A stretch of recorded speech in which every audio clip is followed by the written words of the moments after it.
Hey guys, today I'm going to talk to you about a comedy called Playing with Fire. What is it about? It's about these three kids who get saved from a fire and by fire jumpers, and they have to put up with them in the headquarters because their parents are MIA. So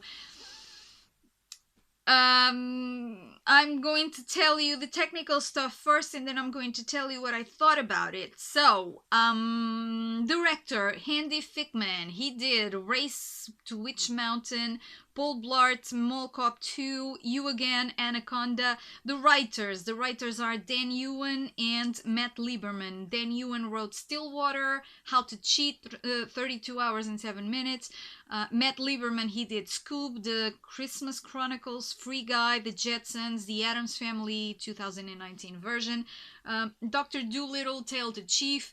Actors: John Cena, who did Bumblebee, Trainwreck, 12 Round, The Marine. Also Keegan-Michael Key, lots of TV that he did. The Disaster Artist, Why Him, Tomorrowland, Horrible Bosses 2, etc. John Leguizamo, long list for John Leguizamo, just a few. Moulin Rouge, Romeo and Juliet, The Sun is also a Star, Waco, The Crash, John Wick 2, The Hollow Point. This guy has a huge career. Respect to him. I have to say, and let me start by saying this, I did not choose this movie to see. I did not choose this movie to watch. I was having dinner with a friend. We were supposed to go to a show. We got caught up in the conversation and we missed the show. And then we kind of figured, well, let's go to the movies. She's an actress. We both love movies. And she said, well, I'm very tired. To be honest, I don't feel like going home, but I'm a little tired, and if we're going to a dark room, I'm probably going to fall asleep, so I need a comedy. This was the nearest comedy available. So when I saw this trailer, the trailer of this movie, prior to this day, I didn't flag it to watch it. I didn't want to watch it because what I thought immediately is, I've seen this script a million times. I can even sit here with this like a minute trailer and know what's going to happen. So I don't feel like watching this movie. But we ended up watching this movie and I wasn't wrong. So this is one of those movies where, quite frankly, changed the profession, changed the number of kids, and we have literally watched this like at least a time a year. From at least one time a year, there's a movie like this. Okay, maybe not even a comedy. There is a script where kids don't have parents and they protect each other as a family, and then they are brats and they annoy the hell out of adults, and then they end up understanding each other. I'm not even being this is not even a spoiler because it's so freaking obvious. It's scary. So I'm quite embarrassed. I hate saying I know that a movie is the result of so many efforts and so many good professionals, and I hate to say this about a movie, but I'm almost embarrassed by watching this movie. It was a waste of money, quite frankly, because it's one of those movies where the characters are one-dimensional. Okay, you get to admit, besides it's so predictable it hurts. You could be watching this in a Sunday afternoon with your family, all talking in the living room, and you would know exactly what was happening because each time you look at the screen, you're gonna know exactly what you missed because it's so embarrassingly obvious that it's just disappointing. And then you get to the mid plot, and one of the kids has a conversation with one of the main characters, and everything gets just magically, everybody changes their attitude, and everything from then on, it's just absolutely amazing. This is not even a spoiler, okay? You can catch all this if you've seen enough movies in the trailer. So my friend chose the movie, and I was like, okay, maybe I'm wrong. There is a small percentage of possibility that I'm wrong. I wasn't wrong at all. You can argue, and I'll respect that, you can argue that this is a movie to take a kid. It's a family movie. You go to the movies and you take your kid, and everybody enjoys a nice afternoon at the movies. You could argue that.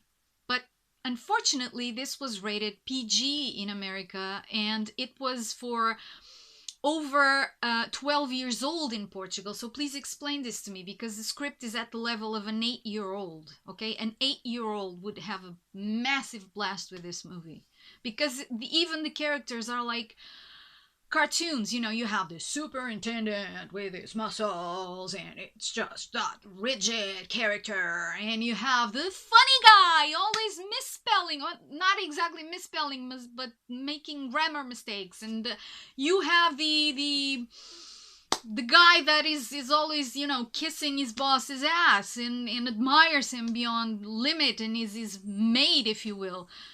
I mean, it's just one dimensional. It's almost like a kid's book. But then please tell me, why on earth didn't you polish it enough so a 6-year-old could watch it? Because there are, you know, naked ladies and a few language and little stuff that apparently made it be over 12. So explain this to me. I really I fail to understand it, because if it's for a bigger audience, I just don't even get it.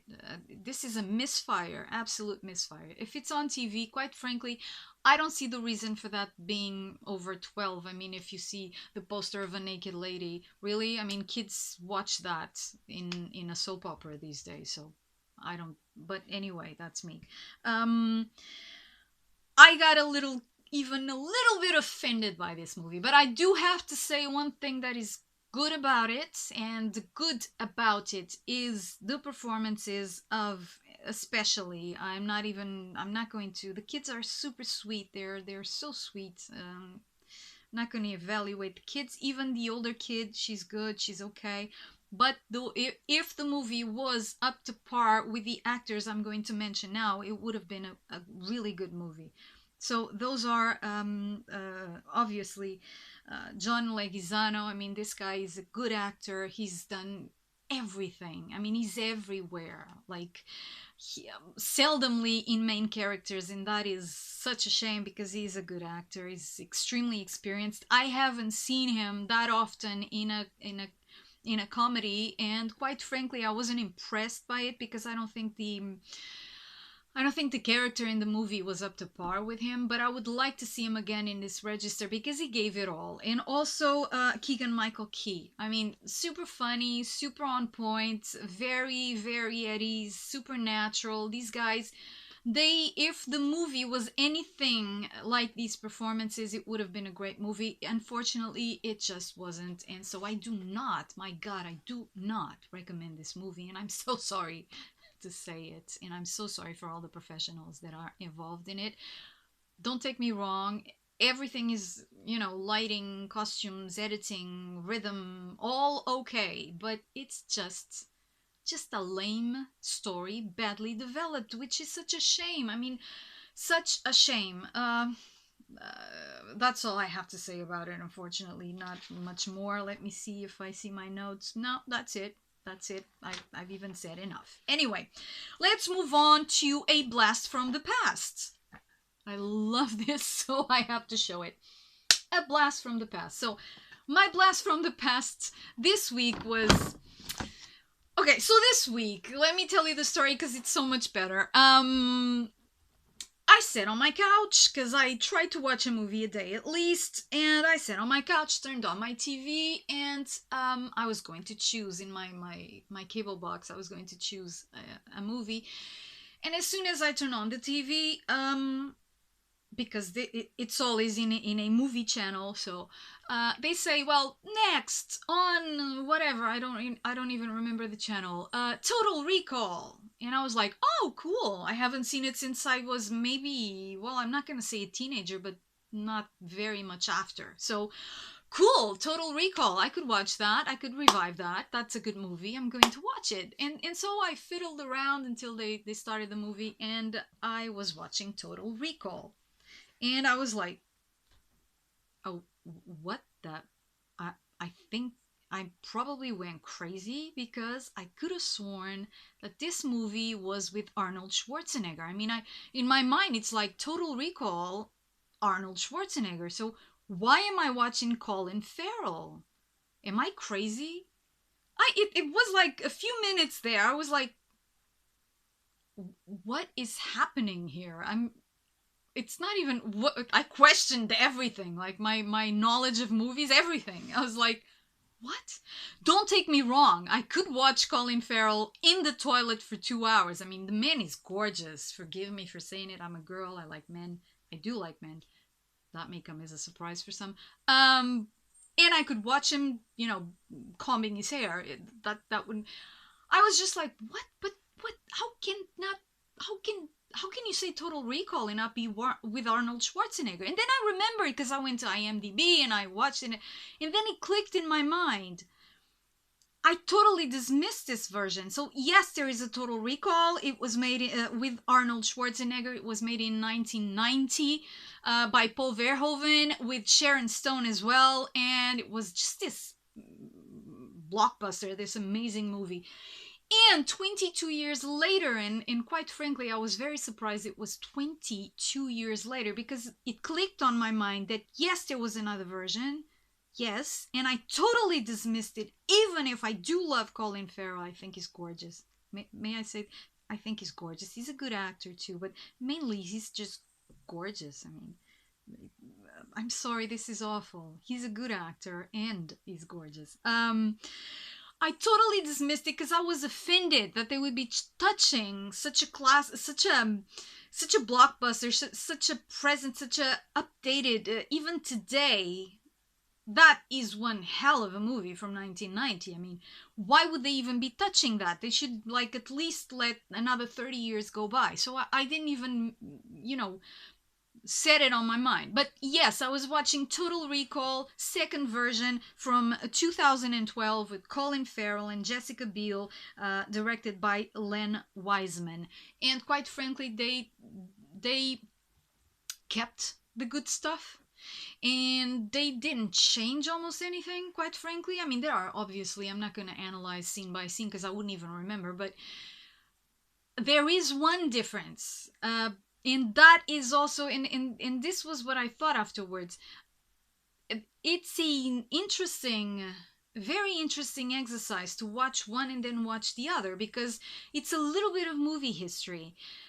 Back then, if you will, in 1990, the heroes were still, you know, tough, like harsh. Even Sharon Stone, if she's going to be sexy and the companion, let's say, of the main character, she's going to be, you know, it's a more blunt kind of approach, and this has to do with performances. In even the style of direction, I mean, Paul Verhoeven, he's in your face, and this is a little more toned down, and the characters are a little more vulnerable and a little more closer to reality, if you will. They're a little more sweeter, they're a little more human, and that is interesting to watch, even from an historical point of view. But I had lots of fun. The story is still super, super interesting. The development of the script was more or less the same, and pretty much the same, and it was great. The visual effects, quite frankly, I am not very critic about them, and back then they were mind-blowing, and right now they are. It was just great to watch. I had lots of fun. I remembered the other movie. I wasn't crazy. Arnold Schwarzenegger was the eternal hero of Total Recall. I don't find it that, quite frankly, it needed a version. I don't find it that this version did such a difference, if you will, but I did enjoy it. It's a great movie to watch, and if you want to watch it, and if you've never watched it, it's because you've been living under a rock. But if you never watched it, maybe start with the first version and then come to this one. This one is sweeter. It's more up to date. We've seen a lot of sci-fi movies by now, and it's not such a mind-blowing experience, but back then it was, and both movies are great movies, very entertaining, and I love them both. I had a great evening, and I recommend it. Total Recall, any version. So go to the movies, people. Tell me what you think about Total Recall. Which version did you like best? Tell me what you think about playing with fire, and if you want to kick my ass because I'm trashing people, just do so. I have no pleasure in doing it, but this is my opinion. I do not recommend playing with fire. But I do recommend that you go to the movies. Bye-bye.